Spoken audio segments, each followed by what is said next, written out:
lockdown কি আছে চিজে কৰিম মোৰ মাথাটোই গৰম হৈ গৈছে খালি খাইছে খুইছে আৰু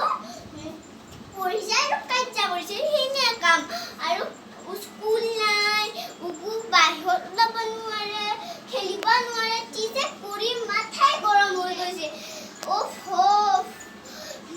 ও আমি না ধৈৰ্য ধৰিব লাগিব অসম চৰকাৰে না আমাক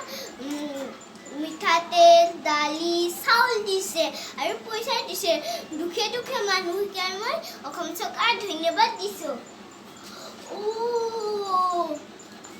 তাত মূলাগাবোৰ টিছ আছে সেইকাৰণে মই অকলকে জীয়াই থাকিব পাৰিছো আৰু মোৰ নিচিনাকে আপুনি লোকো জীয়াই থাকিব পাৰিব খালি ভয় কৰিব নালাগে আপুনি হাতখন ধুই থাকিব বাহিৰত নোলাব আপুনি হতে ঘৰৰ ভিতৰতে থাকিব লকডাউন দি আছে